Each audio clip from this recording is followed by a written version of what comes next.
Here to see Dr. Patrick. Let's go in and get front. And this is one of the giants that I get to stand on his shoulders, and because of him, I'm able to hopefully be able to go out and do the best that I can. Well, not hopefully, it's going to happen. And the technique we're utilizing is called active release techniques, and active release has been around for 30 years.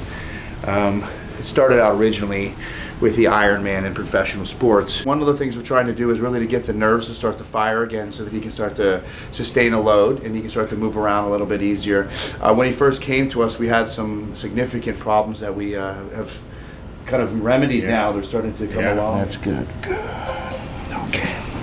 I mean, I had back surgery back in, I think, 2007, and I just waited too long, and the nerve had degenerated to a point where it wasn't going to return, so I thought pretty much that was just going to be it. But before I actually started coming to see him, I was tearing muscles and micro tears and stuff like that, and just pushing really too hard. The body wasn't responding well.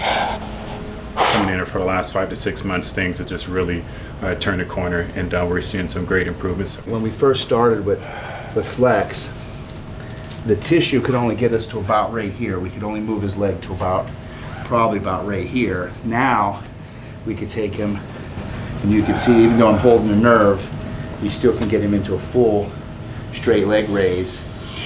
It's very, very impressive a man of this magnitude to come in and see little gains and be still so impressed by little gains. It's a patient process. You can't get everything back all in one event. And we've been sweating through all of this, and we've really done good. And it's not just about walking back on stage. It's just about day-to-day life and having a great life at my age and everything like that. So it's been amazing. Everybody has issues that they have. So my thing is don't let any of those stop you from achieving your goal. So many times people get trapped in their head and they're told something and they believe that. And we know that's one of the things why you're creating this, is to tell people, don't believe everything you hear, and continue to believe in you and push. Right? We've talked about that. It's no holds barred in here. We're doing and working as hard as we possibly can work, because we know the end result is in walking across the stage being in the best flex wheeler that there's ever been. Without Doc and his entire team, his whole staff helping me out, this journey would be close to impossible. The pleasure is all ours. We appreciate the pain is mine, the pleasure is his.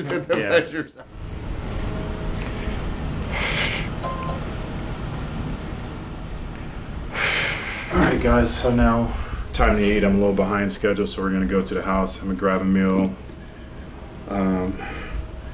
relax a little bit, and then I'm gonna go back to the gym, do hamstrings and stretch.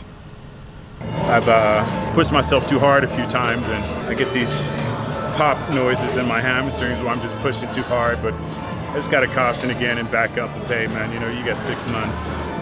Rome wasn't built in a day. I want to make it happen now. I want it now, right now. My mentality is still there, like it was 20 years ago, but my body isn't. Like a few other times where I was going too heavy and did a micro tear in my hams or my quad or something, and ended up not being able to train for a week. So now I'm just really cautious and trying to be smart.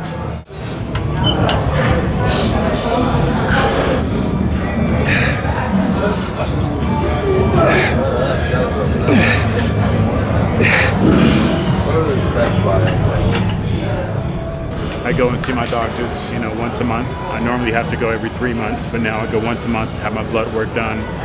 And actually my blood work has gotten better. Since 2003, I've always monitored my numbers, and my numbers are actually better now. And I'm sure that's because I'm training better and taking care of myself.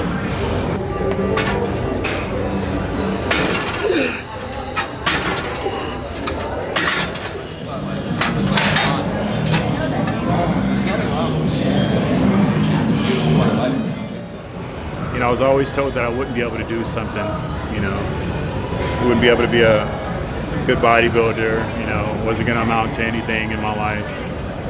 And then, I ran into all these health problems, with a rare kidney disease, and that caused me to have to retire and having a kidney transplant in 2013. From there, it was just hell on fire, 9 surgeries in 11 weeks. I spent almost a year in the hospital.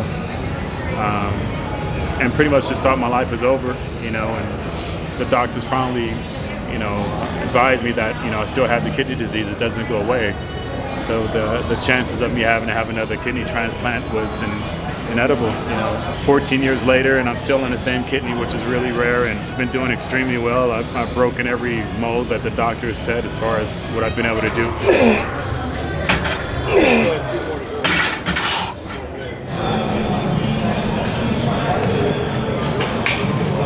I'm going to walk on stage for every person who's been told in life that they couldn't do something, for every transplant recipient, for every person who had back surgery or, torn their shoulders or all these different obstacles that they had to jump over. That's what I'm going on stage for, to prove to them and hopefully be a beacon to them that, if I go through all these things and I can still, fight and try to compete on the highest level, then maybe that will help them, achieve their dreams or whatever their goals are.